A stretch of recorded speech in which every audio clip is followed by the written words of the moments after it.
Hello everyone, welcome back to another episode of the Turning Point Podcast. My name is Ben, and I'm joined here once again by Lewin. How are we doing, my friend? I'm doing good. How are you? I'm good. Are you okay? I am okay. Are you okay? No, I'm not, but thanks for asking. Not a problem. It is that sort of day today. In fact, Yes. exactly that day today. It is, yeah. In Australia, there's a kind of charity thingy known as Are You Okay? And I think that's what they're actually called. But yeah, on today is Are You Okay Day. So it's basically a day where we just remind everyone to ask everyone if they're okay, and if they're not, listen in and do all that kind of stuff. But you know what, Lewin, we don't have time for that shit here. We never do. Because we got too much to talk about. There's a lot backed up. There is a lot backed up. It's been a little while since we've done an episode. It's been a good solid month, maybe. I don't know, probably. It's been about that. Yeah, after a long track record of getting like 2 out per month. Yeah. We've got... Yeah, I'd say this episode was a really hard one to schedule. Like, I was almost at the point where I was like, fuck, we need to get this episode out. And it I was almost like, was not me here today. Lewin's not available. I'm like, fuck, I'm going to have to get someone else because, like, this just isn't working out. But to be fair, we've both been very busy, that it's just been difficult to get both of our schedules lined up. So here we are on a Thursday morning. At least I think it's Thursday today. Today it is, yeah, Thursday. My phone tells me so. Great. But yeah, we're here on a Thursday morning, bright and early, and we're chucking one out. We're doing this. It's gonna be great. So what is on the agenda for today? Well, we got a lot to cover. We've got DC Fandome. That was the thing that happened during our little hiatus. This is the episode we've been trying, because originally we weren't going to cover DC Fandome, and then I realized there's just so much shit to talk about from that it's like, well, this is just going to be its own episode. So yeah, we're going to be covering that. We're not going to cover everything from the event, the live stream thingy. We're not going to go into detail. We've just got some trailers to talk about, so I thought we'd just cover the main trailers. Yeah. So those trailers are, we got the Batman, we got the little Suicide Squad thingy they did. We've got Gotham Knights and Suicide Squad Kill the Justice League. There's a lot of Suicide Squad going on. It's a lot of Suicide Squad and Batman. Even though Batman's not like in Gotham Knights, it's kind of still the Bat family. So it's like, it's just Batman mainly. Yeah, there's like maybe one Superman thing. And Wonder Woman 84, but we've all seen the trailers for that already. Yeah, well, I thought not bother talking about that because that's coming out. Like, it's literally about to come out if it's not out already here in Australia. So it's like, there's no point talking about a trailer for that movie. Do you know what did drop, though? What? Actually, no, you know what? We'll come to that in a sec. But I thought, well, let's just get this out of the way first. Done this. Fuck. God damn it. The one time we have, like, really sad news on the podcast, then, you know, the plan was to open with that and just kind of, you know, get it out of the way. And I fucked it up. God damn it. I'm not editing this out either. This is staying in. Fair. But yeah, no. So we've got a bit of sad news to start us off, Lewin. And that is that Chadwick Boseman has tragically passed away last week at the time of recording this. And for those who somehow don't know, Chadwick Boseman was, of course, Black Panther in the Marvel Cinematic Universe. So that's a bit of a blow. It kind of came out of nowhere. It really did. Yeah, he's been fighting with cancer that he's kind of been keeping secret for years, and he's still been out making movies and doing all the action-y things and that kind of stuff. A lot of respect for the man. Yeah, exactly. It's actually crazy because, like, you know, you do notice sometimes, like, it's weird looking back now, seeing some of his social media posts. Like, he did at times look very thin, but then was, like, but, like, that dude was working out to play, you know, to be in fucking Avengers and shit. and like dealing with cancer and like still bulking up, and that's rough. Like that's a rough time. But yeah, he's that kind of just came out of nowhere. So all our condolences to his family and everything, and that's rough. But like, I mean, it's interesting because like it's like, what are they gonna do with Black Panther now? And I know that's like, this was a conversation that started like literally immediately after the news dropped, It and it was was kind like, of bad. You really should. it was like, kind of like, are you guys like, could you just like leave it for like a little bit before we start talking about this? Like there's people online always talking about the perfect actor to recast with, or what they should do and all of that. And here's the thing, like, I don't even really care because, like, I thought Black Panther was okay. Yeah. I wasn't that big of a fan of it. Like, it's good and all, but like, I don't care about what they do with his character so much. But I think the best way to approach this is to just kind of, in my view, just not make a sequel. Just do that. That's a good way. And then just have like a little scene, maybe in like a future Marvel movie or something, as like a little tribute. But I would just scrap making a sequel to that movie. That's what I would do. Like most first Marvel movies, it did lend itself to being standalone.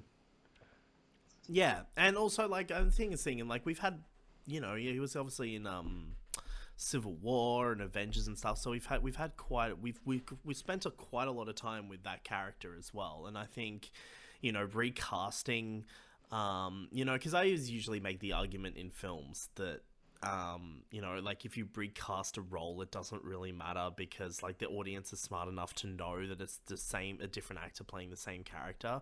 But there are just some roles you can't recast and get away with it. But I also feel like in this situation, it's kind of disrespectful as well to just like replace him. So all those people asking for a recasting and being like, "Hey, this actor will be perfect." No, that's what I say. But I, I think I know we do know that the film's still gonna happen. So the I don't know what they're gonna two do. most common things I've seen thrown around are Shuri as Black Panther, because apparently that's a thing in the comics, and Yeah, why not? And yeah. Well, why not? M'Baku, the rival guy, the leader of his clan thing, Right. tribe. He's the bigger guy. Yeah, I was about to say, is he the big fella? He's the big fella. And people I'm gonna keep say talking about it. no to that one. But there are places they can go, but just hold I on just asking it for like at least the first Yeah, couple of like just days. at least wait. I mean, Marvel obviously haven't really said anything about it because, of course, like I mean, and obviously that's not just out of like, let's not be like, just to make it very clear, it's just the fans that are being like are really pushing this conversation. It's not so much Marvel. Marvel have just been kind of like, they kind of like did their little piece on it. They did their little social media post, like everyone does, and then they've been quiet about it, but like they haven't said anything in regards to that film yet. Yeah, And I believe the Black Panther sequel. I don't really know, but I don't think it was. I think it was still in it was pre-production. I don't pre-production think it still. was anywhere near being even ready to film. And obviously with COVID and everything, I highly doubt that was gonna get filmed anytime soon. Anyway, so yeah, I don't know, there's nothing here that says sequel. I can't find it, and I can't be bothered looking for it. Oh, no, here it is. The film was expected to begin filming in March 2021. So it's scheduled for a release in 2022. So I think that's probably going to be delayed, I Yeah, reckon. Um, it seems like, yeah, no one involved in the production really knew about what was going on.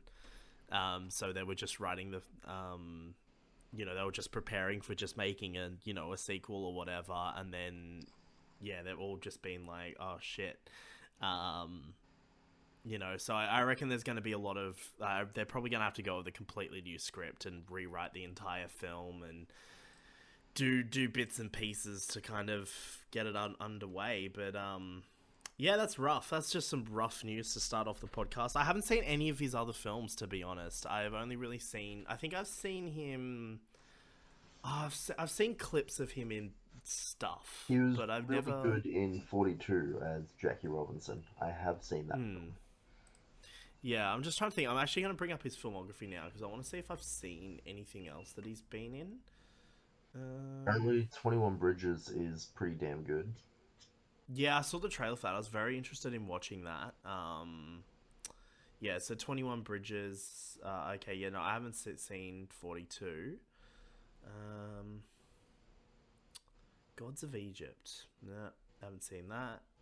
Yeah, no, so honestly, I actually haven't seen literally anything else that he's been in at all. So I might check out some of his stuff because I know he's done some really good roles and he's because some of his work's been kind of really praised. So I think, it'd be perfect time to go and check out some of his stuff, I think.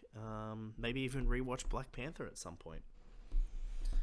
I don't know. I don't know. Rewatch Black Panther, not even just because of this. I just need to rewatch it because I've only seen it the once.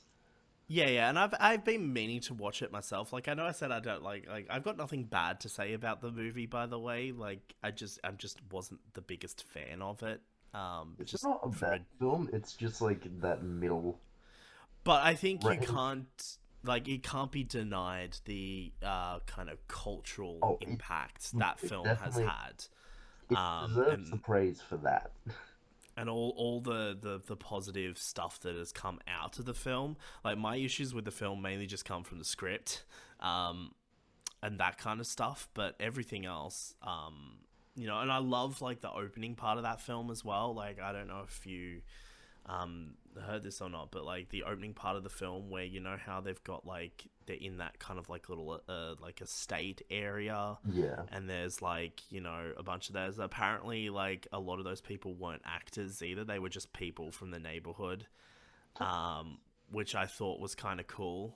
I could be completely wrong there, by the way. Like, I don't know if that's real, but I do remember seeing something or other about the director talking about how they went out to, like, this black neighborhood and got, like, people involved and stuff, which I think is really cool. So, yeah, a bit of a downer to start the podcast, but I think we should move on and, lighten the mood a little bit, I think. Yeah.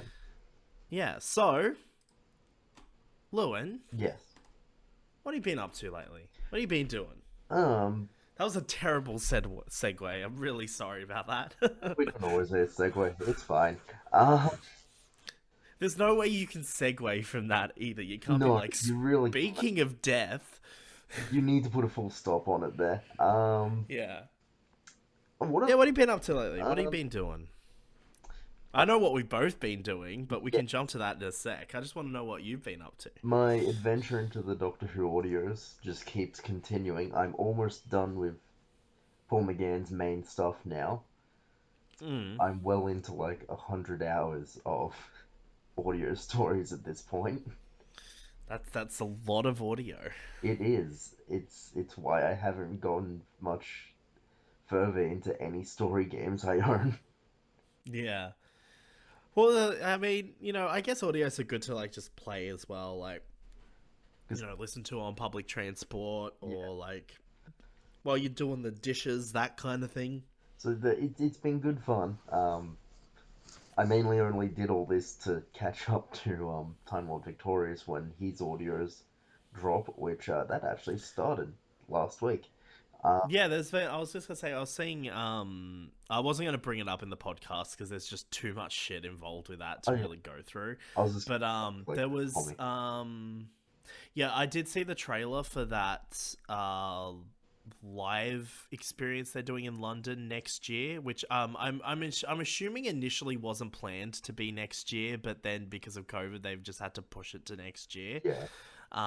But that was that event of, I had, like, the trailer with, like, Kate Stewart, and, like, all of that kind of thing, and so that I saw that, and I did see, like, a roadmap I did see, I think there was like an official release or something with like the roadmap. So it's like, this is what's being released and this is what order it all kind of goes in, kind of thing. Yeah. Still no news on any games or anything. Yeah. So I still think there's more to be announced. They've announced a Daleks thing, like an animated Daleks series. Yeah. Like 10-minute episodes. I think I saw that. Hold on, give me a sec. Let me look that up because I did see something relating to that. And the What's it called? Daleks? Just Daleks. And the here it is, I saw associated to it was the final piece in the time of Victorious, but I'm like, no. What? I was promised a bit more. Yeah. Well, what from my understanding is like there's like the main story, which I think like several things might cover, and then there's like a bunch of spin-off stories that kind of relate to it, but are their own thing. I think a lot of like the books and stuff are like kind of separate. I think the two books, like the main books, are actually the bulk of the story. Yeah. Followed by the audio. Or maybe it's the audio I'm thinking, because a lot of the audios have the Eighth Doctor in it. Yeah. I think... although there is some David Tennant ones, though. David Tennant's in the final one. Right. Which also is both the beginning of the Eighth Doctor's entry into the story and the end of the 10th Doctor's. This is so fucking confusing. It's just all over the place. But I do know, like, the first book, and I don't know if that's been released yet, or maybe it's getting released this month. But, like, the first book is kind of like a prequel to it kind of thing, so it's kind of like, kind of leading into it. Yeah. So what's out now? What's going on right now with it? It is the first issue of the comic. That is it so far. Right, and which Doctor is that comic following? Is it... Right, okay. There's just so much. I feel like I'm just going to have to wait with this Time Lord Victorious thing. I mean, I know we were all excited about it, like, several podcast episodes ago, but, like, I feel like I'm just going to have to wait until it's all out, so then I can find something like you shared with me with the Big Finish, where it just pieces everything together, and then I can just be like, right, I understand this as a whole, because right now I'm just like... It's just shit happening, and we've got more months of this. We got many more months. Yeah, originally this was meant to end next year, I think. Yeah, originally it was meant to all end in January, but then I'm pretty sure I think one of the reasons why it's going longer is because the live experience was pushed back as well. Yeah. Which makes me wonder, because I think the live experience would have been initially, because this was all announced during COVID times as well. So I'm assuming in the initial planning, the live thingy was meant to be kind of like this year, and it was meant to tie into a part of the story this year. But I wonder if they've had to like rewrite that live experience to kind of fit it in somewhere, or if it was its own standalone thing anyway that just kind of sort of tied into it. They could get away with just putting it wherever. I don't know. It's confusing. We'll find out. I need a roadmap. I need just like, this is the shit. But it's exciting though. I'm pretty keen for the overall concept, and I'd like to see how it plays out. And I really hope like the audios they would do. I mean, it depends on how much time, but I really wish there was like a bigger deal with the audios. It was like maybe the audios were like the main thing, because I think having David Tennant back playing this role in this way is what would be the most interesting thing. Yeah. And if the main bulk of the story is in books, I kind of don't care as much anymore, if that makes sense. I get you. No, I understand. Yeah. Also, yeah. Look, it's fine. It's cool. I'm excited. But anyway, yeah, so you've been leading up to that, hey? We went on a bit of a tangent there, but that's we did, right. Yeah. I've just been leading into that.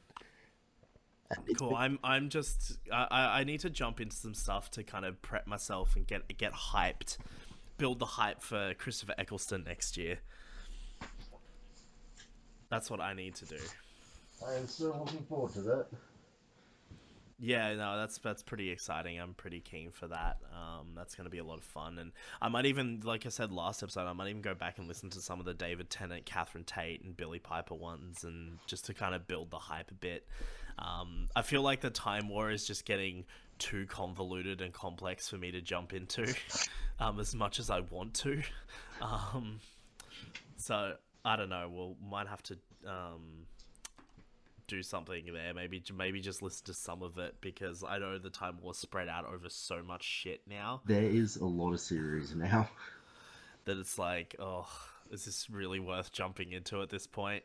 Um, but yeah, no, that's exciting. That's cool. I know we talk about Doctor Who audios. It feels like every episode now, but it's good shit. You I know, it's didn't good bring it shit. up just to fill that quota. Yeah, true. um, but yeah, I've been kind of, and we'll jump back to the thing we've both been doing in a sec. But I don't know. I've been kind of working. That's really it. I've been very busy. I haven't had a lot of time. I did continue playing Resident Evil 7. Very nice. How you enjoying it? So, oh, I'm loving that game. It's great. I'm kind of taking my time with it, but I finished the. It's kind of like the second boss battle, so where you go to like the second house and you kind of make your way through that, and then eventually you have to. She turns into like the fucking spider thingy, kind of. And then Chain chases you around the greenhouse for a bit. That was kind of fun. So I kind of did that, and then I'm up to the following part after that, where I've got to go get Mia. So that's kind of where I'm up to. You're a decent but that was. through that game. It's weird though because it doesn't feel like it. Like it Oh. feels like I've barely played any of it. It's like Resident Evil 2. Once you're out of the RPD, once you're out of the plantation, you are on the fast track to Yeah. the end of the game. Yeah, well, I'm working my way through it, and I feel, because we got rid of Jack. What's her name? Is it Maurice? Margaret. Yeah, I don't know. But no, I've been enjoying playing it. It's been a lot of fun, and I definitely want to keep playing that. I'm taking a bit of a break at the moment again, even though I only played like 2 days of it. 2 days where I actually played it, and then mainly just because Avengers has come out and Tony Hawk, and that's kind of like taking up my time at the moment. But I'm definitely gonna jump back in and finish it. I haven't played any more of Life is Strange since the last episode. I kind of played the first episode, and then I was like, oh, I'm gonna start the next episode, and then just never did. You and I are in the same boat. But one thing I'll tell you what I was hoping to have done before this podcast episode was actually play the first episode of Tell Me Why, and I haven't done that yet. Well, I need to play it too because I've got Game Pass, so I should be able to... Is that on Game Pass? I have no idea. I have no idea at all. But I was looking at it on Steam the other day, and I was like, oh, God, I should get this and play it because I'm actually really intrigued. So yeah, I don't know. It's just been just doing bits and pieces. Really, I haven't really been doing a lot. I've been continuing to watch Lucifer, so I'm up to season 4 now. Very nice. So I'm up to kind of like the Netflix era of the show. So I'm watching my way through that, and then they just released the first half of season 5 as well. So I've kind of got that to watch. I don't know what else I've been doing really. It hasn't been much. It's been a lot of doing work related things. Yeah. I've been very busy. But yeah, in my free time, that's what I've been doing. But what we both been doing though, and I want to kind of touch on this for a little bit. And you did bring this up briefly, like... I did. I mentioned it before. But yeah, what I do want to touch on is something we've both been playing recently, and that is Tony Hawk's Pro Skater 1 and 2 remaster. It's not a remaster, it's a remake. And yeah, we've kind of both been playing that a little bit. That came out on the same day as Avengers did, and both of our priorities were obviously not on Avengers because I bought Tony Hawk and then I didn't buy Avengers until the weekend, and then I didn't play it for 3 days, and then I finally sat down and started playing it. I walked into EB Games because Nintendo had their direct about Mario, and they're we're re-releasing 3 of the 3D Mario games on Switch. And I was like, I'm gonna go pre-order that. And when I get in, the girl at the counter's like, "Do you want to pick up your pre-order?" I went, "What?" What pre-order? What? She's like, "You have the Avengers Deluxe Edition." I'm like, I pre-ordered that? And she's like, "Yeah." I'm like, "Sure, I'll pick it up."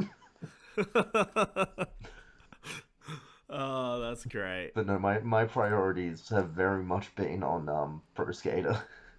Yeah, no, definitely. Like I've been playing a lot of it as well. I want to say something like it's bringing back. It's so great to be playing a Tony Hawk game, like a good one. Mm. Um, like it's bringing back so much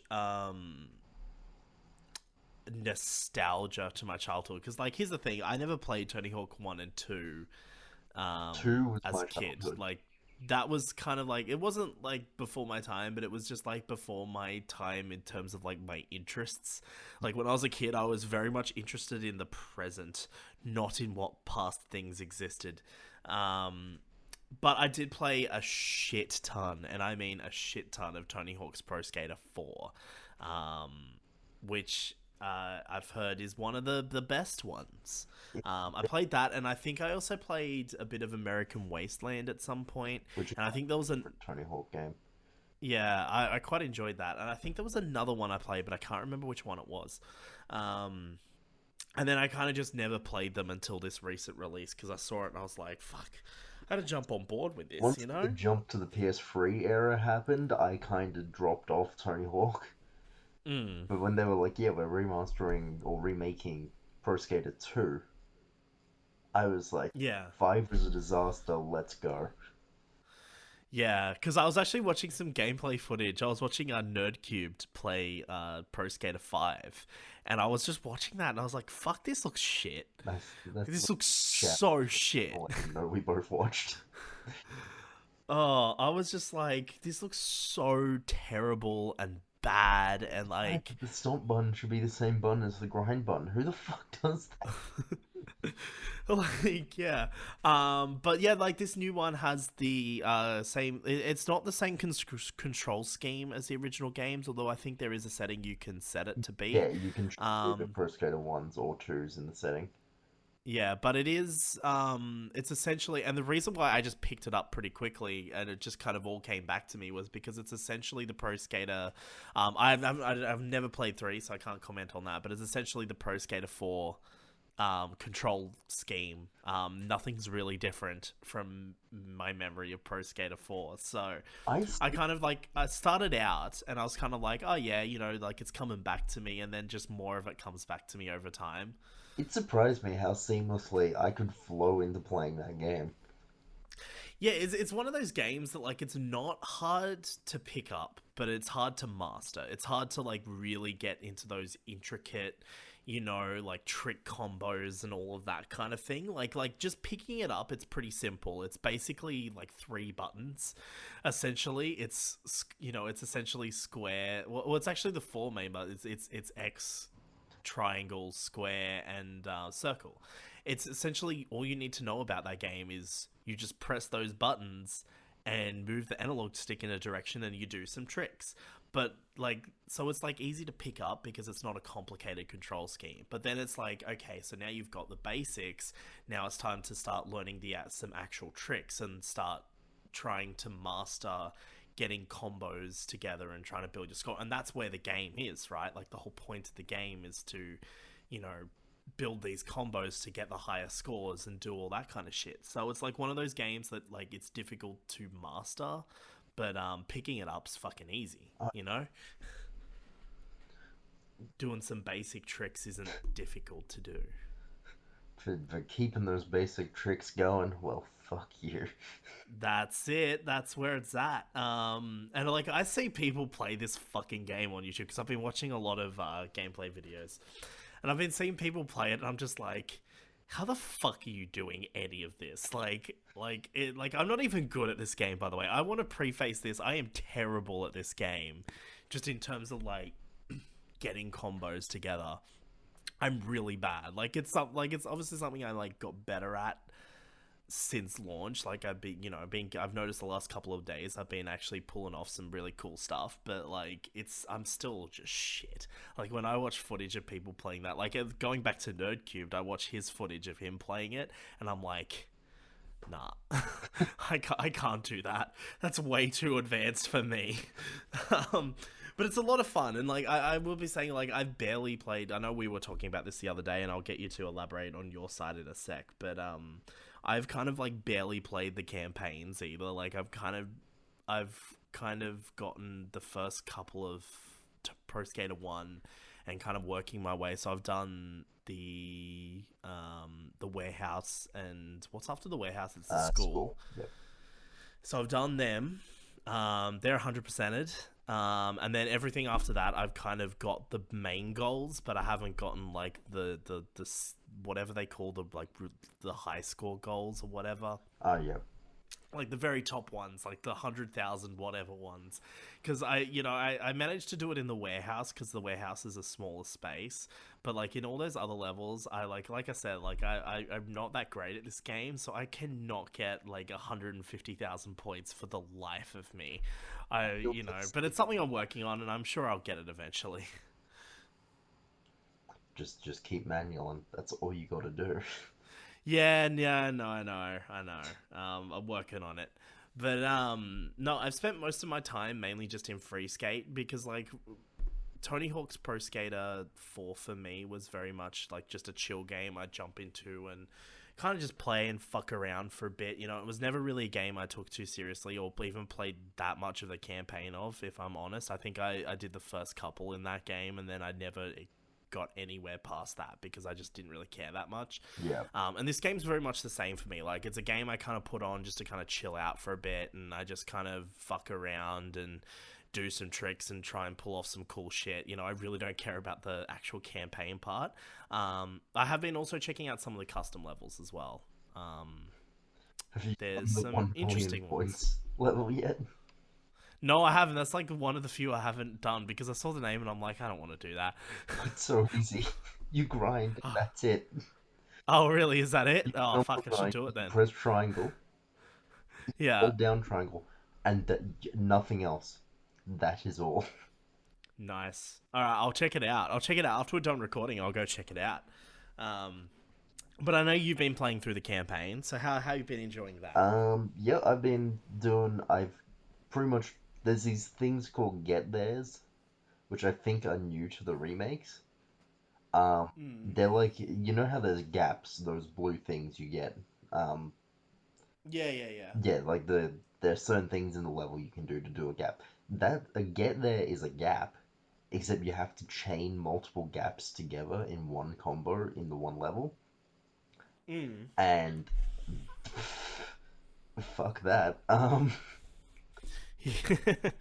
Yeah, like there's some stuff in that level, like in that game that I've been playing through, like in some of the parts where I'm just like, fucking hell, you know, like I just look at it and I'm like, oh god, do that. Like there was this one part in the mall, and it was like, do this trick over this very specific part of the mall, and it took me like quite a few goes to figure out where that was. Yeah. And then when I figured out where it was, it's like you go up the ramp and then you jump over the rail, and it's like a bit of a drop. And I'm like, I couldn't figure out where it was because the camera for it that says that that's where the goal is was facing the opposite way to the way you actually go down. Yeah. So I didn't know what it looks like, and I kept going past it every single time. And then one time I was just fucking around in Free Skate, and I looked up and I was like, oh my god, that's the part that I need to jump over. So then I went straight back into the campaign and jumped over it. But I was like, I could not, I just couldn't find it. I was like, I don't know where this is. And then, yeah, I just happened to go the other way that one time. And I was like, this is where it is. And it all just clicked in my head. It's a lot of fun, though. I haven't played as any of the skaters. I've only like, played not one. Like maybe 10 minutes of my custom skater and just playing Tony Hawk. Yeah, I've literally only played as my custom skater. That's it. I think I played a little bit of Tony Hawk when I first got it, because I know like each skater has their own kind of like goals and things to work towards as well, and you can actually level up the skaters and upgrade their stats and things like that. So there is incentive to go and like, I mean, that's the thing I like about this game is like when you look at it at first glance, it's so like straightforward in the sense that it's like you've got, you know, X amount of levels in Pro Skater 1, X amount of levels in Pro Skater 2, but in terms of like what the game, there's so much game here, just in terms of like everything from the challenges to the individual challenges to each skater to leveling them up to the custom stuff to getting all the goals and everything in each level to even like getting good stuff in like the ranked side on the free skate, whatever that part of the game is. That's not to mention you got the multiplayer side as well, which I haven't tried out yet. I haven't touched that yet, but I'm going to eventually. Yeah, eventually. Maybe we should check it out sometime. Yeah, we should. But there's just so much game here, and that's what I like about it. It is a very well-rounded package. And it plays really well. Like, I genuinely think this is probably one of the best releases in a long time, just in terms of just straight playability on launch. There's no real bugs or problems or anything like that. It's very polished. And they've actually, Vicarious Visions has actually got a good track record with this now. Yeah. Because they did the Crash Bandicoot remasters. Ah, right, okay. Ah. And I'll actually give cool.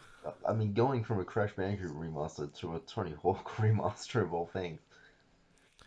They've it's very different. Really good job, and I think they're the ones doing Crash Bandicoot 4. I could be wrong about that. Right, okay. Well, good shit. That's what I say. Good shit. I agree. Honestly.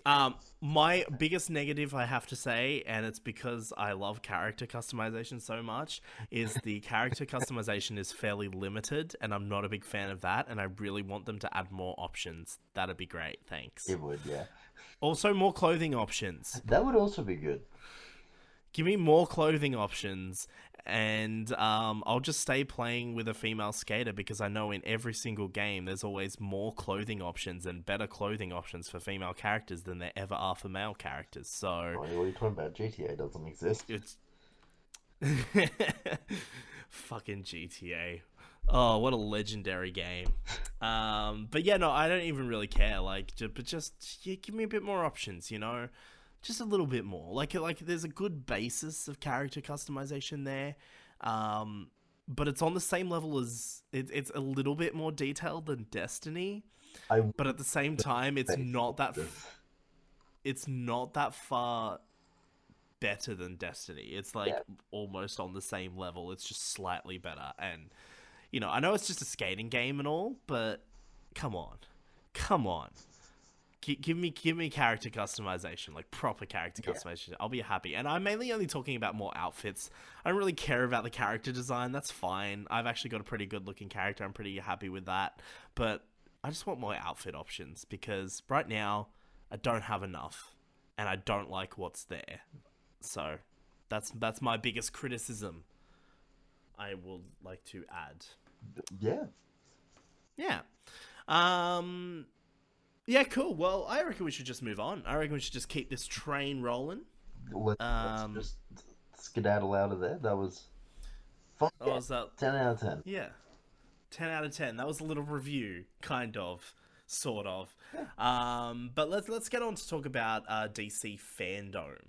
Now, this was the DC event that happened recently, where they talked about a bunch of shit. They had all the people in this weird CGI, not CGI, but like they all recorded their pieces in front of green screen, and then it's really weird to watch. I'll be honest. It was really weird. I was watching the interview with Matt Reeves, and they were like looking at each other, but you could tell they weren't looking at each other, and it just looked weird. Like, I don't know if they recorded those separately at their houses and then meshed them together, but like when they turned to look at each other and talk to each other and face each other, it didn't quite look right. No. It was very odd. But yeah, so we're gonna talk about a couple of the big stuff they revealed. Obviously, they had shit for everything. They had a bit of Wonder Woman in there. They had a bit of Black Adam in there, which isn't really worth talking about because one, I don't really care, and two, it was just concept art with The Rock's face. That's essentially all it was. But we did get a few. There's a bit of TV stuff in there. I know they had a trailer for the next season of The Flash, which they. Interestingly, that was the only. I'm pretty sure that was the only show that had any of like the CW shows that actually had anything shown. And the reason why I think that is because or maybe they showed others. I don't know. The only one I remember seeing was The Flash, and I think the reason why that was is because they didn't get to finish their season, so they like partly shot like the kind of last bit of the season, but they still had to finish shooting it before COVID. So Yeah, I think they had like enough footage shot to cut it together a little trailer, which I didn't watch, but I was like, I'm assuming that's what it is because I know they haven't shot the rest of that or their next season yet. But basically, what they've done with The Flash is they've basically taken the end of the series that they were still working on and they hadn't shot, and they've basically moved it to the beginning of the next series. So it was kind of weird because this was like usually the Flash seasons, like the way the CW shows play out, right? Is there's usually like this ongoing story, ongoing villain, whatever over the course of the series, and then in the last like maybe 4 to 5 episodes, that story really kicks into gear and then kind of builds up to that conclusion in the last 4 or 5 episodes. And they usually have their like mid-season bit as well. They have their build up to the crossover and the build up to the mid-season finale and all that kind of shit. yeah, But this year they didn't have that. They just kind of ended. The show just ended. I think they got up to I think they aired up to episode 18 or 17 or something. And the episode just ended. And the episode worked out because it was right at that period of the point of the season where they were really pushing to the finale. So every episode has a cliffhanger. But it was still kind of like disappointing because none of these character arcs were resolved that are normally resolved within a season of television. Nothing was resolved. So it's kind of like, you gotta wait until whenever we get a chance to film the rest of the next season before you get to see the rest of this. So, yeah, I don't know. That's a bit shit. Speaking of COVID, the Batman has shut down production again. very nice, very well done, brilliant. um, yeah, no, so what happened there? Now, the rumor is Robert Pattinson has coronavirus, but there's nothing confirmed there. But essentially, I don't think they had started production again, but I think they were about to. I think they were about to start shooting the rest of that this month. Yeah, And, that's been now put on hold again.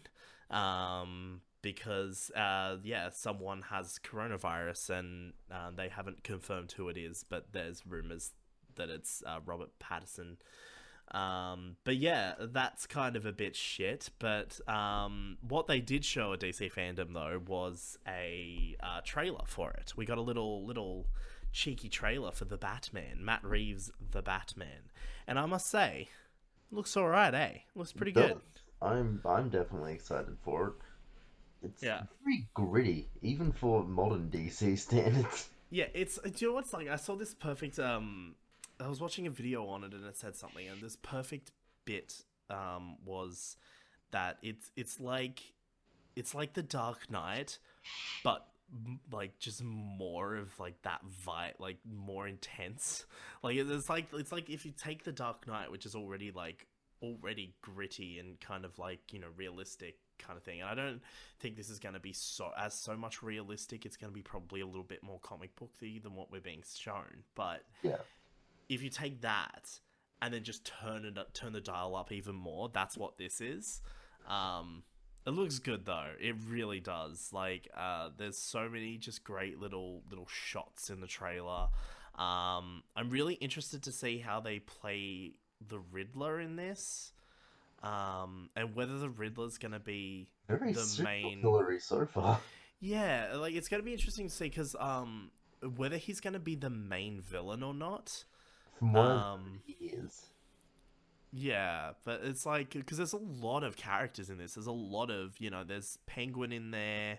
There's Riddler. I'm actually gonna look up. We got Catwoman in there. I think one of the Joker's goons was in there. Yeah, which then leads us to believe like, is the Joker gonna maybe show up at some point? Like, I feel like possibly. But also, even if the Joker did show up, it would be kind of a small role because this is meant to be a 3-movie trilogy, right? Oh, is it? So Okay. yeah, it is. Yeah, it's going to be 3 movies. So it's going to be a storyline that's going to be spread out over 3 movies, or it's going, it's very similar to the Dark Knight. It's just going to be a trilogy, right?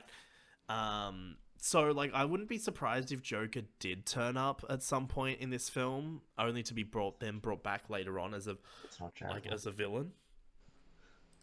So I wouldn't be surprised if that happened, especially because it does look like the Joker's henchman in this trailer here. So I wouldn't be surprised if there was a little cameo, and maybe they're kind of keeping it secret. But maybe Jared Leto. Maybe it's Jared Leto. Please no. Could you imagine that? That You've got this new I Batman. You've got run this for the new. hills.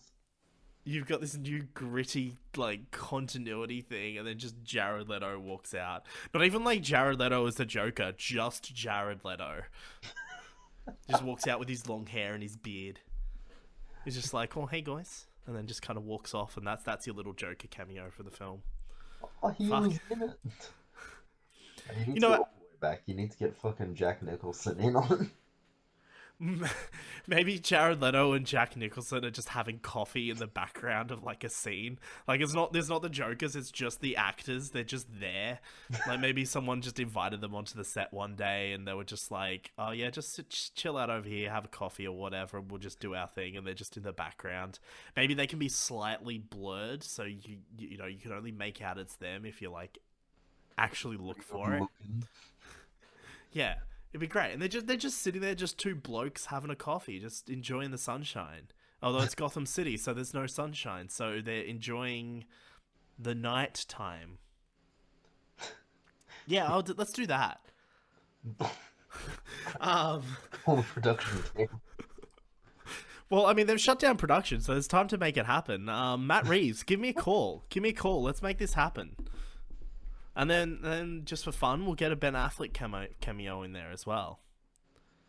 Who knows? After that, we may get a Joker review. Yeah. Oh, and Joaquin Phoenix. Yep, let's chuck him into. Let's go. No, he's the barista. The 7 Joker lookalikes. Oh, this is great. But then, when the Flash movie comes out, it all ties it together, and they were actually all the Jokers, and it was all them. Yep. Brilliant. This is why we aren't allowed anywhere near DC. But yeah, no, I wouldn't be surprised if there's a little Joker. He'll probably show up in the trilogy somewhere. Oh, he'll definitely be in the trilogy, but it's an interesting film though. This whole film, because this film obviously started out as Ben Affleck's Batman movie, back in the day. By back in the day, I mean like 3 years ago. Batman v Superman, wasn't it? No, it was before and after. Like he was kind of working on a script, and he did say at one point that they had a script. There was a rumor going around for a while that it was going to be like a loose adaptation of Arkham Asylum. It does have that feel. Say. Yeah, there was a lot going around, and obviously that version would have been Ben Affleck's Batman, and it actually that was like the version that was going to be directed by him. But as we all know, Ben Affleck's, went through some fun times, let's just say, in the kind of the years that he was playing Batman, from not just from Batman v Superman, but like, and I'm not just talking about like the reaction to Batman v Superman and his Batman, and then of course then you throw Justice League on top of that. But I just mean just in general in Ben Affleck's life, he was kind of going through some stuff. And of course, that kind of stuff led to him dropping the project. But it was interesting because originally when he stood down as director, he was still signed on to star in it. He was still signed on to play Batman, and then eventually that kind of just disappeared. And then this is kind of where we've gotten this reboot from. So this isn't, because I remember the initial plan was to recast the role and have it be a younger version of Ben Affleck's Batman and connect it all together. And then I think it was either last year or in 2018, they kind of just came out and said, no, this is a separate thing. It's its own continuity. It's not related. So I'm glad, because I think, it doesn't have to be connected. No, We've seen how successful Joker was, and that has no relation to anything. So, yeah. And you know what would be even more wild is if they tried to connect this version of the Batman to that movie. Honestly, I could see it happening if you actually make Joaquin Phoenix's Joker not Joker. Like he's just some mentally unstable dude, and that actually weirdly fits the Joker.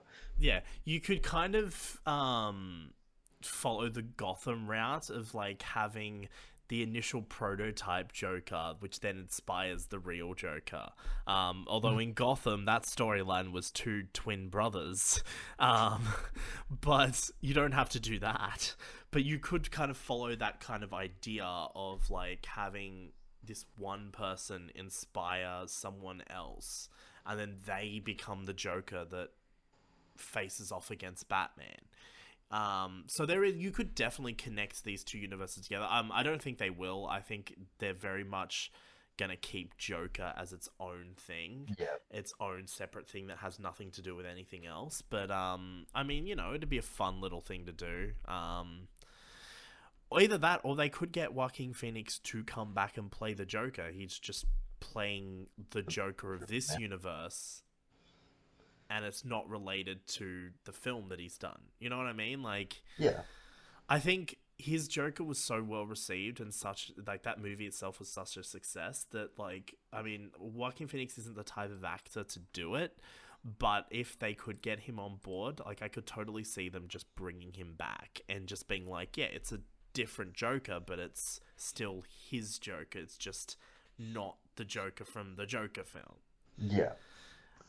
Then again, that might confuse people. I don't know. It, But it could be interesting. I'm pretty excited. And one thing, just to get back on the Batman trailer, yeah, um, I really love the look. Like, I really love like the kind of slimy, kind of almost gothic look that Gotham City has again. Um, like mm, one thing I didn't like because like it's very much, you know what it reminds me of. It actually very much reminds me of a more modern version of the Tim Burton Gotham look, because that yeah. was very much playing into that gothic inspired Oh, architecture. Although that was a very over the top version of gothic inspired architecture, but it very much, this new film very much plays into that. But it's just like a more realistic modern version. I really love, like, I think the gothic look works for Gotham so well. Um, you know, I don't think like, I mean, it's fine in The Dark Knight. You know, we talked about Dark Knight last episode, but like Dark Knight is very much that modern city what look. if it It's was the real world yeah, sort of scenario? exactly. Yeah, and kind of like in Batman v Superman, Gotham is. I mean, from what you see very little of Gotham because When the you see majority of that Gotham at movie the is beginning, it's very modern, but yeah, when you see it when he's doing his nightly crusades and like fucking torturing people, it yeah, has that dark and slimy look, but not exactly the gothic look. yeah. Although there were like some gargoyles though, were there? I Maybe don't. there was. I don't remember. But no, I really like the look that they're going for this film. And not just like the visual look, like even the interiors. Like all the interiors to these apartments are very you know, there's like a few bits and pieces with like very like gothic architecture inspired, and no, I really like the look. I think this version of Gotham's going to be interesting. I will say, Um yeah. on the relation of looks, but not the city, the bat suit. Oh, the I like batsuit, most of it. I'm not a fan of the helmet. the cowl. Yeah, that's what a lot of people are saying. A lot of people are saying like they really It like the look of the defines for a cowl. person's jaw way too much. Yeah, I think it's because it's not like the traditional Batman, like just around the chin. You know, it's like the cowl is very much exposing most of his face. Um, I think this is obviously, we know this is a prototype. We know this version of Batman's. You know, within you know, it's he's only been we know it's in his second year. We know that he's still in the early days and he's still trying to figure things out. Yeah. So like I definitely can see this suit evolving over time. It's So like you said it about the Nolan trilogy. You're not yeah, a fan of the Begins. I fucking hate the Batman Begins suit. It just looks awkward. Like, it looks great on camera, but it just looks awkward. So I'm glad they changed that. So I'd imagine that much like that, you're right. It's gonna evolve. It's gonna evolve. So like, yeah, I definitely like. I actually really like the suit as it is now, and I don't really want to see a lot of the suit itself change. But I definitely think there's room for evolving the cowl and like how the cowl fits into the rest of the suit, and you could definitely upgrade the suit a little bit as well here and there. But I just love the little details that like this suit is kind of just thrown together. Like, it's not like a suit that's been specifically made for this. It's kind of something like you see it like with the boots that he has. Like, they're just boots. You know, they're not like anything fancy. They don't tie into the suit. So but yeah, like overall it's a really good looking suit, and and it comes back to the cowl. I will say his eyes look very weird. Yeah. And I think that's like, I actually don't mind the cowl design itself, but it's the eyes. They look very odd. But do you know what I do like is the fact that he keeps his eye makeup on. Yes. Because every superhero fucking thing does this, and I don't know why, but they always have like their little mask on. So they put the eye makeup around the mask, but then as soon as they take the mask off, it's like there's nothing there. Like fucking Arrow does this. Arrow is meant to be gritty and realistic, and Arrow does this. Every time the characters in Arrow who wear a mask, their eyes are just painted, but then they take the mask off and they're fine. And it's just something that's always bugged me. It's like, that's not how that works. So I'm really glad that in this movie they're like, no, it's eye makeup that he puts on. I'm really hoping his hair isn't like the way it is for the whole movie. I'm hoping that's just after moments of like major duress. So here's the thing. I really love emo Batman. Like, that final look where he's got that long dark hair, like, covering his face, and, you know, he's got the eye makeup on. I'm like, oh, emo Batman, let's do it. I'm keen for this. But, I mean, he does look very different when you see him in the suit and his hair's combed back, though. So it's kind of like, it's a cool look. But yeah, I kind of think I like to see, with this trilogy as a whole, I'd like to see the character evolve. This Bruce already seems very different from all the other Bruces. Very different, and not only that, but also like, let's talk about Batman. Like, we thought Ben Affleck was brutal in that one scene. Look at this guy. This guy's coming in and just fucking wrecking that one dude. Like, going way too over the top with that wrecking of that, like, that one Joker henchman guy. Killer thug. Yeah, that thug. Like, he's literally all he would have had. Like, he'd already beaten him after the first punch. That's the thing. Like, he'd already beaten him, but he just kept fucking whacking him in the throat. And then when he was down, he was just like, bam, bam. And I'm like, this is cool. I like this. So I think we're going to get a very brutal version of Batman here. You know, I know there was like the big whole thing of Ben Affleck's Batman being brutal and all that, but like that this shot, I think we're gonna get like a really, and it's a younger Batman too, so I reckon he's gonna be a bit more vengeful. Yeah, like Batman's okay. Weirdly enough, he's one to hold on to the past because fuck's sake. That's literally his entire character. Yeah, but at the same time, when it comes to certain things, he just lets it go and moves on. Whereas this Batman, as everyone has mentioned already, or at least as everyone's, I think it's official, it could just be a rumor and I could be completely off base here, the fucking bat symbol being Joe Chill's fucking gun on his chest. Yeah, and that was coming back to what I was saying about how his suit's kind of just put together, like it's not been made specifically for, you know, like, because in Christopher Nolan films, you know, he went to Lucius Fox, he's, hey, I need a suit, you know, essentially, that's what he said, and then he got that suit, and then he just kind of, like, painted it and put the bat symbol on it, and that, where this just looks like it's just put together by different components. But it means he went out of his way to get that gun, disassemble it, and make Yeah. a wetsuit, which is Uh, very unlike the normal Batman. Not in a bad way, but it's interesting. Yeah, yeah, I know. No, it looks good, and I'd say like this movie has a great cast as well. There's a really strong cast here, so Mm, I think we're gonna get some really good performances. I can't get over how different Colin Farrell looks. I know. Like it just looks really like. My question is this, right? Like, why would you cast Colin Farrell in the role, just and not just cast someone that looks like that anyway? I just like that Colin Farrell's English is Irish and doesn't have that Cockney Yeah, accent. yeah. We're gonna have an Irish penguin. Oh, that'd be great. I'm down for that. No, it's all right. I mean, he can do a very good American accent, so I'm sure he can just chuck on a Oh yeah, Cockney accent probably fine. more than likely. Um, But yeah, that's the Batman. I don't really have anything else to say about it other than no, it looks the really only, good and I'm pretty keen.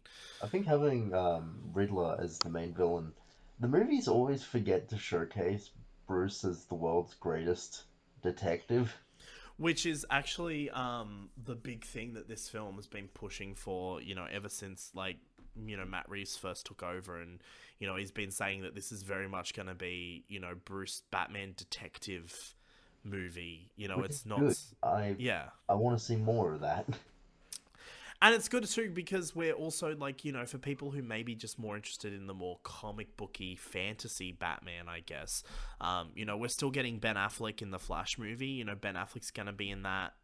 He's still playing the Flash, which was like a thing that came out of nowhere. We were all just not. He was still playing the Flash. He's still playing Batman, which is just something that came out of nowhere. Like no one was expecting him because he was very much in this mindset of like, I'm done with this. Like I don't want to do this anymore. I mean, you can even tell watching Justice League, he just doesn't give a shit. But now, I mean, it comes back to what we were saying earlier about how, he was having a bit of, hard times for a while there, but he's recently kind of warmed back up to the role. And while I don't think we're ever going to see him in his own movie, I think it's cool that he is coming back. And I think, hopefully he's in a bit of a better mindset. We don't have Zack Snyder involved anymore either, so maybe they can, maybe give him a good go in the because apparently he's going to be a big part of the Flash movie. Apparently he's like a really pivotal character in that I movie. mean, So Michael Keaton's gonna be in it. Michael Keaton's going to be in it as well. It's It's really weird. crazy. There's a very large push for Batman in the Flash movie. Yeah. But I also think like it's also good. Like I'm glad they got him on board because I think Ben Affleck just deserves a really good chance at the role because like I will always stand by that Ben Affleck was a really great take on this character just in terms of like just Ben Affleck and what he did with the character specifically. Not so much the Zack Snyder side of it, but I think he's a really good actor, and I think and you've seen him. He's not chubby anymore. He's actually really fit. So I really think, he could really pull off, like maybe take what they started with Justice League and Batman v Superman, and then kind of take it in a different direction, and do their own thing with it in the Flash movie. And who knows? Maybe we might be living in an era where we might have multiple Batman on screen. Who knows? Yeah.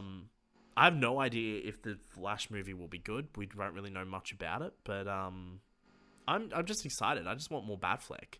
Like, he's great. Let's just do more of that. But I'm also excited for Robert Pattinson as well. I'm Yeah. excited for both, and I can be excited for both, and How dare you? that's where we're at. How dare I? I know it's either one or the other. Anyway, that's the Batman. Looks That's good. uh, I'm pretty excited. Another thing I did want to quickly mention with it is I really like the artwork they made. The poster. Very, very cool artwork. That was fun. it does have very nice artwork. Yeah. Yeah, it's really nice. But I reckon we should move on away from Batman and to the Bat family. Away from Batman, and to guess what? More Batman. So we also got to look at the new games as well. So we got to look at Gotham Knights, which is which was under the working rumored title of Batman Arkham Legacy.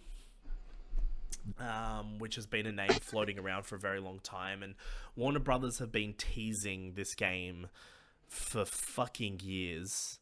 And like they randomly, like they just hadn't posted anything to their Twitter account for years, and then randomly posted this little image with the caption "Capture the Night," like last year. And then since then everyone's just been talking about this game and being like, what is this gonna be, you know? And that's where the kind of rumored title of Batman Arkham Legacy came from, because we knew they were working on a Batman game, and obviously they worked on Arkham Origins, so we knew that there was a Batman Arkham-esque game coming. And I say Arkham-esque because it's not actually an Arkham game, but you know, we knew they were working on something, and they've been kind of teasing it little bits here and there on Twitter with their little, like, hints and stuff. But it's finally been revealed, and it's not a Batman Arkham game. It's Gotham Knights, which is completely separate. It's in its own continuity that isn't related to the Arkham series. We're going to get to that in a second.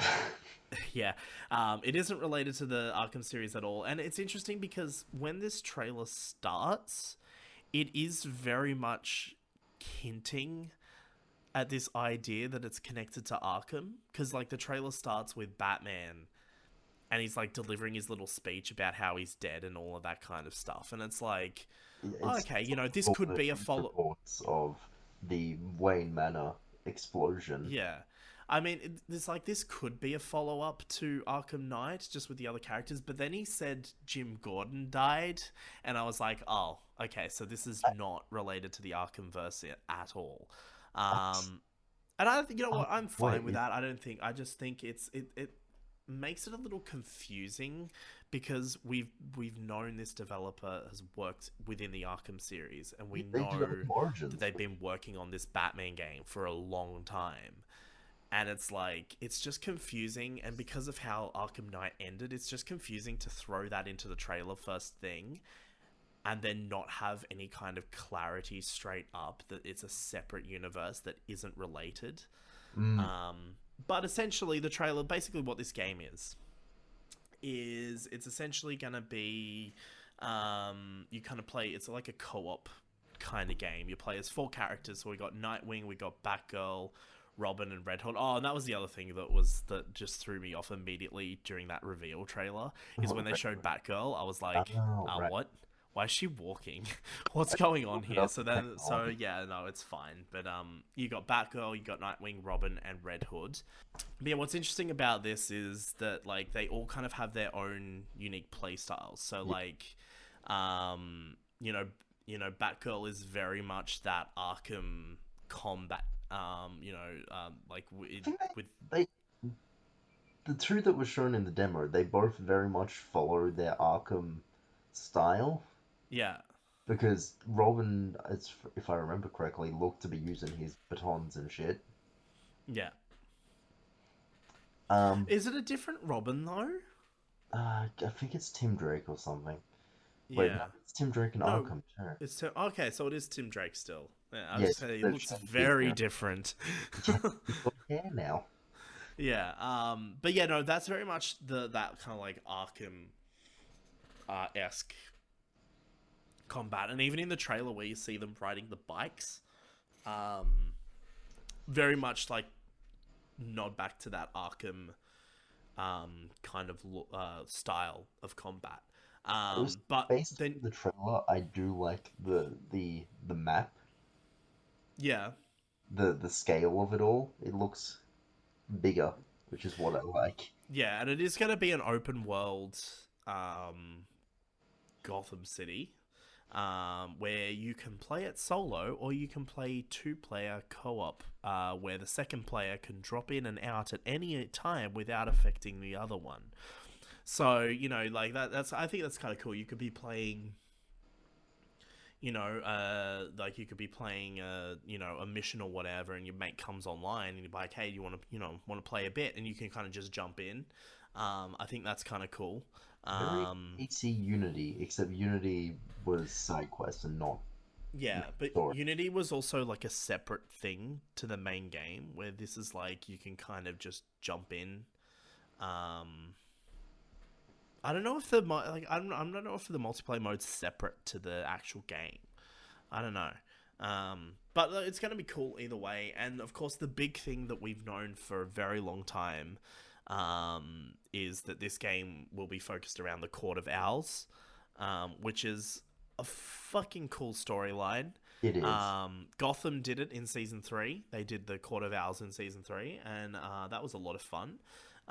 So yeah, I definitely want to see more Court of Owls stuff, and I'm a little disappointed that it's not, because it's not Batman going up against the Court of Owls. Yeah, I Um, was very much hoping for one final, like maybe a sequel to Origins. yeah, like I mean, I think you totally could have done, that kind of sequel to Origins and kind of made just a bunch of games set before Arkham Asylum. Like you could have totally done that, but they've gone down their own route with this There's no game. reason they can't revisit the Arkham Yeah, section if they want. But at the same, everyone's angry about this, and I actually don't understand why. yeah. You Like it doesn't really matter. no, and I feel like a developer should be allowed to grow without being linked to a single series. Yeah, yeah, definitely. And here's the thing, though. I definitely think and this is the predictable part of this trailer. I definitely think Batman will be a playable character in this game. Yeah, I definitely don't think he's dead. I think he's gonna appear at some point during the campaign. Batman will reappear again, and you'll get to play him. And then maybe they might do some DLC or something down the line. Um, there's definitely no way this game is not gonna feature Batman in some capacity. no. Um, so yeah, maybe that ties into the Court of Owls storyline too. Like maybe they've kind of maybe tied in that I mean, whole Bruce like Wayne dies. yeah, He's gonna be hunting down the yeah, court. You know he's probably just doing this to go undercover if they do the whole he's alive reveal. yeah. Oh yeah, they're definitely going to do the whole he's alive reveal. There's no doubt about that at all. Um, but yeah, that looks like a lot of fun. There's not much else to say about Gotham Knights yet. Um, the fact that the clock tower looks exactly the same is a bit weird. Um, that's just how it is, I guess. you Um, can very much tell. I'm willing to bet this game went 3 to 5 years in development, where they were told it was an Arkham game. yeah, and then they're just like, nah, let's just Yeah, yeah. I don't know. Like it would be interesting to hear more about the development later on. agreed. I But think yeah, it's going to be a bit of fun. The only thing I don't really like is that the enemies have their fucking health hit bar. points and health bars, and I'm just like, oh, I Yeah, hate that because they always make the enemies when they do that kind of system. They always make the enemies more spongier, and they take longer to take down than what yeah, they it's my would in the issue with Arkham AC games. Odyssey. Yeah, and I'm not really looking forward to that. I mean, that's actually a very big reason why I don't like Odyssey or even Origins that much is because it went down that route with the combat, and I just hate that. I hate it so much, and I like just don't do it. That's what I say. But it'll be interesting to see how that affects gameplay. Um, but yeah, that's the only This thing I'm a bit. probably That's the only thing I'm not sold on so far. I'm like, oh, I don't know about that. Um, I'm already dealing with that enough as it is with Avengers. I don't need that shit on top of that. But I, that comes out in 2021. I will say I like the character designs. Yeah, they do look good. Mr. Freeze looks menacing as fuck. Yeah, and I can't. He looks a little bit like Deadpool though. Yeah. But I can't wait till they also improve the cape physics Yeah, because the cape physics was shocking. But I was also like, you know what? I remember that they had literally like a whole team. They devoted it took them over a year to get the cape physics right for Batman Arkham Asylum. So I reckon next time we see some gameplay for this, the gate physics are going to be improved. So I definitely look forward to more news about Gotham Knights. Yeah, and it comes out next year, so it's going to be exciting to see more of that. But do you know what is very weird? And this is what I kind of wanted to bring up, is that both Warner Brothers Montreal and Rocksteady are working on similar games at the same time. And they're releasing around the same time. And it's like... Are they? Suicide Squad? Oh, actually, no, hang on. No, sorry. I just got... You know how I just said that comes out next year? No, sorry. 2021. That's what I was aiming to say. And I had Suicide Squad up on... Yeah, so next year. And then, yeah, Suicide Squad 2022. But even then... Like, I mean, 2021, 2022, it's around the same time. Like, come on, it's fine. Yeah, it's one of the things where you're like, oh, we just got the other Batman game last year. Yeah, but this is very similar, and when I say very similar games, I mean that they are both co-op action-adventure games. They've both decided to make that, which is very interesting. But the difference between Suicide Squad, Kill the Justice League, and Gotham Knights is that Kill the Justice League is set within the Arkham universe. Which I think leads to some continuity problems, but I'm more than happy to look past those. Like I said, it's black now. But yeah, so Suicide Squad Kill the Justice League is the other DC game that's coming out. This one's developed by Rocksteady Studios, who obviously developed the main Arkham developers. And this game continues on within that universe. But this game follows on the Suicide Squad. So we've got Harley Quinn in here, Deadshot, Captain Boomerang, and King Shark. I reckon we'll probably see more characters later on down the line as well, I reckon. But this one's going to be 4-player co-op, but you can also play it yourself. And yeah, it's essentially what looks like is the team... it's going to be set... Oh, one thing I should say, it's going to be set in Metropolis, not Gotham, which is interesting. Yeah, because it's interesting because now Rocksteady going to have to render daylight. God forbid. This is a bit of a challenge for him. It's a bit out of the norm. But no, that's going to be a lot of fun. But it's set in Metropolis, and it essentially looks like it has the same plot as Injustice 2, where it's like brainy. Now that Superman is evil, oh look, Brainiac. Yeah, like as soon as I saw Brainiac, I was like, oh, okay, we're doing Brainiac again, right? And then I saw evil Superman, and I was like, oh, right, okay, so we're just doing Injustice 2, are we? But obviously, with this being from the perspective of the Suicide Squad, obviously there's going to be different things. But they have mentioned that this gameplay is going to be quite different to the Arkham games. I don't really see how you can carry with those characters. Yeah, well, this game's going to have a bigger focus on weaponry and weapons being incorporated into combat. So, yeah, look, it looks like we've seen nothing of this game, by the way. I want to point out we've seen... just a cinematic trailer at this point. It's just a cinematic trailer. Which was, interestingly, this was originally rumored to be a Superman game. Yes. Which... Rocksteady have stated time and time again that they are not making a Superman game. And here's my point on this. I just want to make a quick point here, if you don't mind. Go for it. I don't think anyone should make a Superman game. No, I am of the same opinion. Yeah, good. I'm glad. Because I think Superman is a boring character for video games. He's too OP.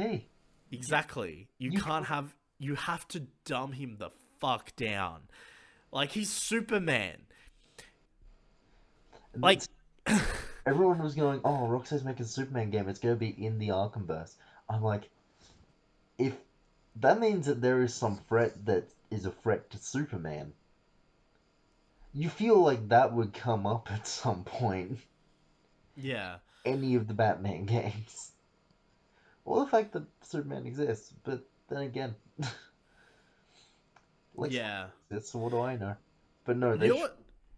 Yeah. Do you know what's interesting here? Is I'm just reading now. That since Arkham Knight was released, there were rumors suggesting that the developers for these games were switched. So WB Games Totally Montreal buy was working on a Suicide Squad game, um, but then but yeah, so yeah, actually, yeah, the original. I'm just reading it now. There were some original reports that they were doing a Suicide Squad game and Rocksteady were doing something else, and I think maybe at some point they just swapped who I was would doing what. feel like I don't want to get rid of the formula. Let's Yeah, try it and over differently. interesting, in 2016, Jason Schreier revealed that their Suicide Squad game was cancelled, and that and this is where the kind of reports started of them working on a game, that they were shifting their focus onto the next Batman game centered on Damian Wayne, which obviously a lot has changed, obviously, with that since then, but yeah, I mean, that's interesting. That's an interesting little tidbit of information right there. It makes a lot of sense, actually. Yeah, but this game's going to be coming out on um, PS5, Xbox Series X, PC. I'm pretty sure Gotham Knights is going to be the same. No, Gotham Knights is coming out on Xbox One and PS4 as well, which makes sense because Suicide Squad isn't coming out till 2022, and by then we should be past the whole period of where they're Yeah, releasing well games on into both next gen. consoles. So yeah, I'm pretty excited for this game. I want to play a bit more. I just want to play Suicide Squad shit. It looks good. I am Looks a lot of so fun. I'm happy with the cast of characters they chose. Yeah, and it's a very small cast, but like I said, I think we'll get more characters Hmm. later on. We've And got then I that's all I yeah. Yeah, I know, King Shark, isn't that great? And I think we'll probably get into a situation where there's going to be other characters and you'll have like missions where you play as other characters, but the core characters are going to be Harley Quinn, Deadshot, Captain Boomerang, and King Shark. need. Yeah. What is concerning about this though is both of these games have a big similarity to Avengers. And Gotham Knights developers have come out and stated that they're not going to be making a live service game. But there has been rumors going around for a little while. And again, none of this is confirmed by Rocksteady or denied. But there has been rumors going around that the Rocksteady game will be a live service game. So there is that's a little concerning there because like while I'm not against live service games as a concept, because when they're done right, they're done really well. You know, like, I mean, Destiny is a really good example of, I know there's been issues with that game, but those issues One haven't did it really. well. Destiny Yeah, 2 is going down a bad path, but we won't go there. well, is It it doesn't though? get old content. Oh yeah, no, I can get behind it. Yeah, okay, yeah, no, that's fine. But I also think like they're not making a Destiny 3, and I know that they were saying that the reason why they're locking away some of the older content is because the game is becoming too complicated to develop for. But Then when you also think about Destiny it, 3. yeah, well, no, they said they're not going to. Yeah, So that's the stupid thing. If Destiny 2 is becoming too complicated, make another game. yeah. But also, another thing I want to just add in here on regards to that point is the content they're getting rid of is content that isn't being played. Like they're able to see stats of what's the most played content, and the content they're getting rid of and putting into the vault, as they're calling it, is content that isn't being played. It's planets that aren't being played on. Like, and I've noticed it with Destiny. A lot of people kind of play on the one or two planets, and then there's never as much people on the other planets as there are on these planets. So they're kind of taking it out of the game to add new content in. I still disagree with it. I disagree with it as well. Like, I want to make it very clear that I disagree with it, but I also understand kind of where they're coming from in that too. Because, like, if you've got a bunch of shit that isn't being played, why keep it in the game? But also, I agree with you on just make a Destiny 3.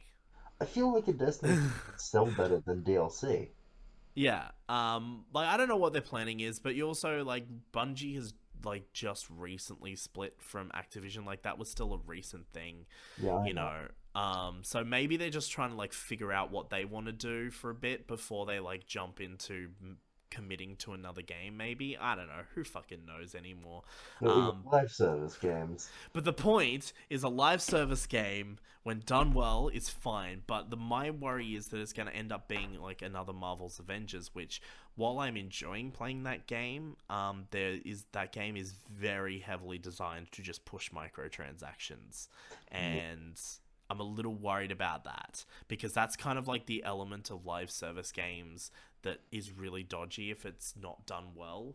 It's like, oof, like yeah. Anyway, look, I'm worried. I don't know if it will be. I'm hoping it's not. But yeah, there's kind of nothing to confirm or deny it at this point. So whatever. But yeah, I'm looking forward to it. I think it'll be a lot of fun. Yeah. We've got a couple of DC multiplayer games to look forward to. And look, it's Rocksteady as well. So if anything, even if it is a live service game, it'll probably be better than Avengers. Pretty much, yeah. Yeah. But I'm just excited to have Tara Strong back as Harley Quinn. Let's Well, go. they That's played so Margot Robbie. Yeah. But also with Suicide Squad, we also got we didn't get a trailer, but we got a little behind the scenes look at James Gunn's The Suicide Squad. Now I don't really want to talk about this a lot because there's not really much to talk about. It's just more of like behind the scenes stuff. But the big push they had with the behind the scenes stuff, there was a very big push in that clip to make it very clear that this is not the same thing as the first film, which I think is smart. Yeah. I think they're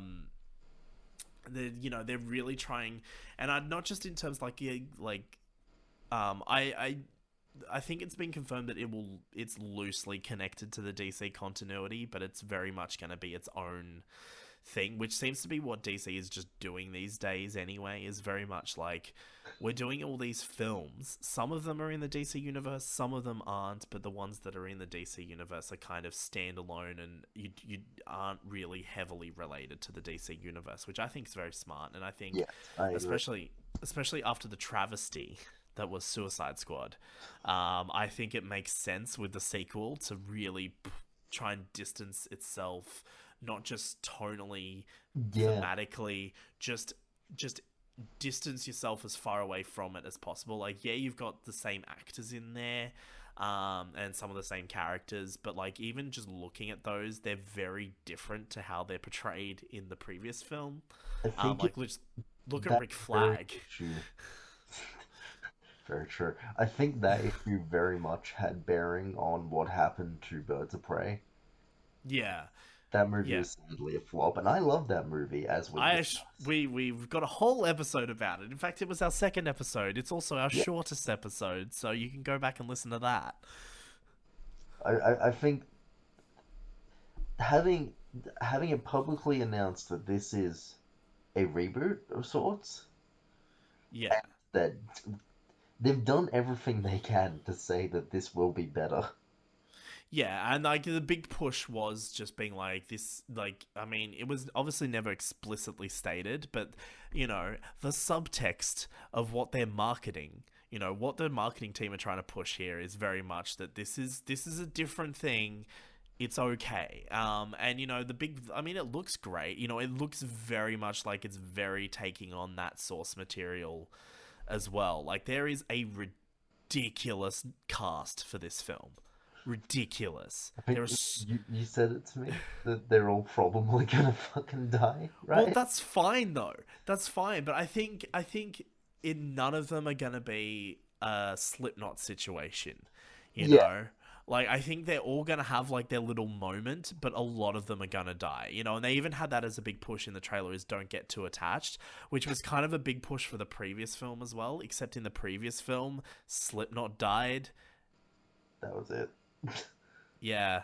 I'm pretty sure what's his name, the fire guy, died as well. But like you just felt like everyone was safe, and like with this one, your core characters are going to be safe. Your Harley Quinns, yeah, I'm sure Captain Boomerang's gonna be fine. But like, Is- we've got a bunch of new characters. I definitely reckon that I think there's definitely potential for Idris Elba's character to be um a sacrifice, should we call them, but not like a sacrifice in the sense that like they're just there to be killed off. I reckon he's going to be kind of like one of those characters that might have to make like a heroic kind of sacrifice.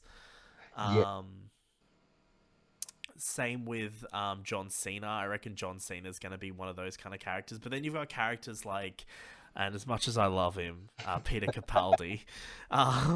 You got Peter Capaldi's The Thinker, which I feel like is he's cannon fodder, and you know it. yeah, I feel like he's going to be a very small role in this. But I'm looking forward to seeing him because Peter Capaldi's a great actor. And did you see the little thing that he said in the panel? No, Oh, it was so sweet. He gave this little speech during the DC Fandome panel, and he was just talking about how great it is to work with like this cast of actors and how great they all are. And then he was talking about how it's like such an amazing opportunity because he was like I think he said that even though he's Doctor Who, because Peter Capaldi's very old fashioned, still calls it Doctor Who. But like he was like, even though he was Doctor Who, the opportunity to be in a superhero film doesn't come around, so it's like a privilege for him to be in this. excuse me. Um, How dare he? How dare he throw away the return of Doctor Mysterio like this? oh fuck! What a shit episode. I love Um, the episode. It's I not good, but I love it. oh, I thought it was kind of shit, but I do like the part with the like glass that's meant to be like reinforced against missiles or some shit, and then Dragon Ball Evolution guy just like smashes through it. It's great. But yeah, no, I thought it was really sweet. Like he gave like this really sweet little speech, and I was like, it's Peter Capaldi. What a legend. But yeah, I'm looking forward to it. There's a lot of characters and a lot of like lesser known characters as well in this. Like none of the characters are kind of big names, which I think's interesting. It's a lot of like B list, and I think that that's really what the Suicide Squad is. Yeah. But it also makes it a lot easier for them to kill people off. I definitely think Polka Dot Man's gonna die. I don't think Polka Dot Man's gonna be a survivor in this. Polka Dot Man's gonna be the final survivor. But then again, they could throw out some surprises. They could kill off a big character. Like I mean, they were kind of talking about this on another podcast I was listening to. But I think there is potential for Harley Quinn to be killed off. I don't think they will, just simply because of the marketability of that character. Yeah. They probably want to keep that character around. But if you're looking at it from like Margot Robbie's perspective, she's played the character. She's been in Suicide Squad. She's done her own movie now. And we do. I know the initial reports for this movie were suggesting that Harley Quinn was only going to have a small role in it, but based on what they're pushing right now and what we've seen, I think that's probably changed, and she's got a bigger role in this than probably what was initially intended.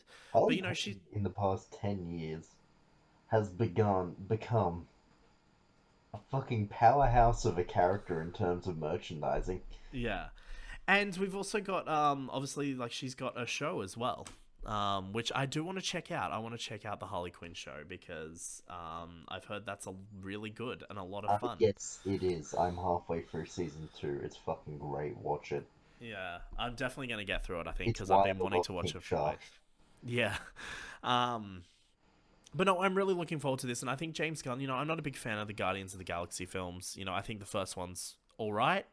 I think it has a good soundtrack. It's a bit of fun. But I didn't like the second one at all. I was really kind of just like, this is kind of shit. I prefer the second one.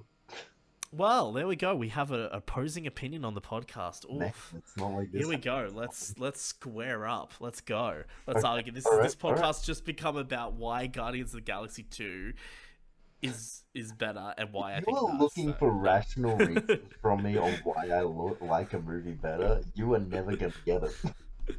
That's right. I really don't want to argue about Guardians of the fucking Galaxy. Jesus Christ. Like I said, it's fun. I enjoyed it. You know what's interesting though? I never watched that movie since the cinemas. I saw it twice in cinemas and have never watched it since. And I've never felt the desire or need to. However, I have got the soundtrack in my car and I've listened to the soundtrack plenty. We all have the soundtrack in our car. It's such a good soundtrack, and I actually do like the soundtrack of the second film. I will say I like the soundtrack of the second film as well. James Gunn is very good with music, and I'm really hoping Suicide Squad he keeps that going with the Suicide Squad. Let's have a soundtrack to this movie that isn't just a bunch of random songs kind of edited together to a scene. Like, let's actually have a bit of thought. Because one thing about Guardians of the Galaxy, and I will say this, the soundtrack is thought out. It's like Baby Driver, like. Every song that's in that movie isn't just there for the sake of it. Like, he's put them in there for some reason. And where the first Suicide Squad was very much here's a song, here's another song, here's another song, you guys here's another song. This one? Yeah. But yeah, no, I'm really excited for this movie, and I really hope it's good. That's all I have to say about it. Yeah. I just hope it's good. But yeah, that's it really that I want to talk about from DC Fandome. There was a Justice League trailer as well, showing off a bunch of new footage from Justice League. Yeah, and so there's a lot of like alternate scenes to the first version of the film where like the scene's set in the same place, but you can tell it's a very different scene to what it originally was. Yeah. Oh, well, when I say what it originally was, what it was in the Joss Whedon film, but this is what it originally was. And it's great. It's also great to see a scene that I'd really dislike from the main film, the Whedon cut of the film. It's really great to see that same scene, except this time Henry Cavill actually has a proper face. I love it. Yeah. Because there's this shot in the Justice League trailer where it's him, Lois Lane, and Martha Kent standing in the cornfield on the Kent farm, and there's like a sunset behind them. Now, this same scene was in the Whedon cut, except the Whedon cut, it was just Lois Lane and Clark standing in the cornfield, but it was a reshoot. So, like, I think the start of the scene started out the same, but then the actual conversation and what happened is different after that. But it just looks so shit. Everything with Henry Cavill in that movie when it's a reshoot looks so shit. And it was just nice to see a shot of that same looking scene. But then it's like all three of them hugging, and it's kind of like really sweet, but Henry Cavill has a face. And it's glorious. And I'm excited to watch Justice League, the Snyder Cut. One, because I'm actually interested to see what's different. But two, because we do know a large portion of that original film was reshot. A very large portion of it. But I just want to see Henry Cavill in a movie playing Superman where he doesn't look like a fucking PS2 character. That'd be great. Let's do that. I can't comment on any of this. So here's the thing though, is I reckon this is probably gonna end up being the main Justice League movie. Like I have a feeling that once this is out, yeah, like the one that they're gonna use. Warner Brothers is gonna push this as canon and just gonna pretend the Whedon one doesn't exist. The Whedon one never happened. But one thing I'm actually interested to see is how the Flash is going to be portrayed in this version of the film. Because a part of the big reason why I absolutely hate Ezra Miller's Flash is because his entire character is just Joss Whedon quips. That's his entire character. There is no depth to that character whatsoever. But in the reshoots, it's just quip after quip after quip. Yeah. And you know, like, it works in the Avengers because, like, the Avengers are a much lighter team anyway, and the universe is very different. But also, like, I feel like Joss Whedon actually worked on that movie from start to end. He wasn't just given it and being told, hey, can you fix this and get this finished? Where this one, like, I can just tell, like, Joss Whedon was just told to put a bit of his humor in there.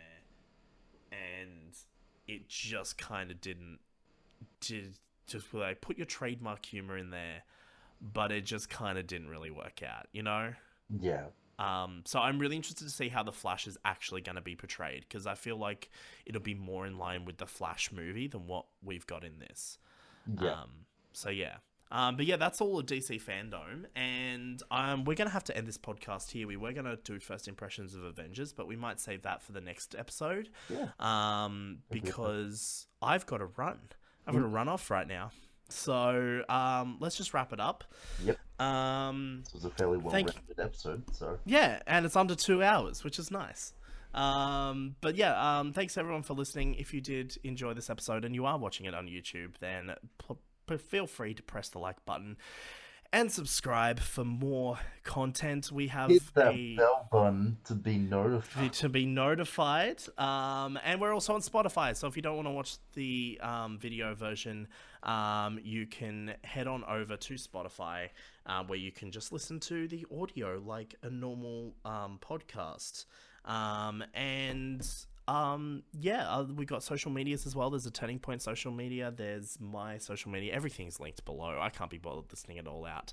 But yeah, I don't know what we'll be doing next episode. We'll definitely talk about Avengers, like we were planning to do. Maybe Lewin, you might have a bit more time to maybe play a little bit of it as well. Fix the issue where it keeps telling me the game's installing. Yeah. But yeah, we might talk about that a bit next episode, and I don't know, we might talk about something else as well. I know some movies are coming out, so maybe if we both have the time, we might go and see a movie, maybe talk about that. Yeah, there's Tenet. I'm pretty sure the New Mutants is out now as well, and then I'm pretty sure Wonder Woman's coming out as well. Wonder Woman is September 30th. I looked it up when you asked. Right, okay. Well, yeah, there's some stuff out. So yeah, anyway, this has been a great episode. Yeah. It's been a lot of fun, a little chill one, a little short one, but, you know, it's good. Yeah, indeed. Thank you for watching. Hope you all have a good day, night, whatever you're in. And wash your hands. Do that, please. Not because of coronavirus, just because that's something you should do anyway. Natural thing, please do it. Alright, we'll leave it there. See you later, guys. See ya.